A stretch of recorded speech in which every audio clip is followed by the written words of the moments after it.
আমার আজকের রেসিপি বাসমতি চাউলের তেহেরি। তো দেখেন কিভাবে তেহেরি রান্না করতে হবে সেই উপকরণগুলো আপনাদের দেখাবো। আমি প্রথমে চাউলটাকে সুন্দর করে ধুয়ে একদম পরিষ্কার পানি দিয়ে ভিজিয়ে রাখলাম 1 ঘন্টার জন্য।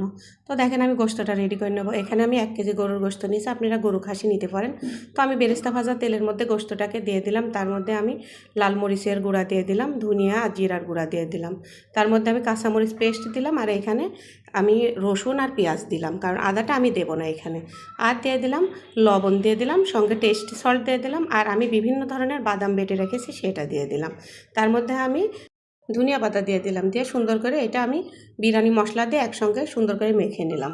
একদম সুন্দর করে মেখে 1 ঘন্টা রেস্টে দিতে। তার মধ্যে আমি বেরেস্তাগুলো এবার দিয়ে দিলাম। বেরেস্তাগুলো দিয়ে আলতোভাবে তোমরা নাড়বে, কারণ বেরেস্তাগুলো নাহলে গুঁড়া হয়ে যাবে। আমি এখানে 1 ফালি লেবু চিপে দিলাম, দিয়ে এটা 1 ঘন্টার জন্য রেস্টে রেখে দেবো। এবার আমি প্যান গরম করে নিলাম।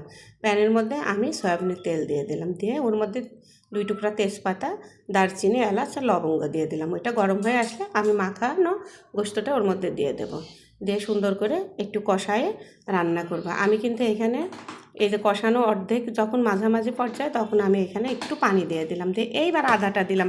আদাটা আমি আগে মাখানোর সময় দিই নাই, কেন জানো? কারণ গোশতটা কষানো যাবে না, নিচে লেগে যাবে, এই জন্য আমি পরে দিলাম। তো এখানে আমি চাউলটা রেডি করব, এই জন্য আমি এই পাত্রটা দিয়ে চাউল মেপে নিয়েছিলাম। তো এই পাত্রটা দিয়ে আমি এখানে 1 ইয়ে দুধ দিয়ে দিলাম, তার মধ্যে আমি অর্ধেক পাত্রর পানি দিলাম, কারণ 1.5 গুণ দিতে হবে চাউলের। এখানে আমার এই যে দুধটা ফুটে আসলে পারে আমি এখানে সয়াবিনের তেল দিয়ে দিলাম। সয়াবিনের তেল দেওয়ার পরে আমি এখানে মিষ্টি জিরা দিয়ে দিলাম। তোমরা মিষ্টি জিরা থাকলে দিবা, না থাকলে অপশনাল, সমস্যা নেই। এখানে আমি লবণ দিয়ে দিলাম। তো তার মধ্যে আমি পানির মধ্যে আবার ঘি দিয়ে দিলাম। ঘিটা দিয়ে যখন সুন্দর করে এটা ফুটে আসবে, ফুটে আসলে আমি যে ভিজে রাখা চাউলটা ধুয়ে রেখে দিয়েছিলাম, চাউলটা এবার আমি দিয়ে দেবো।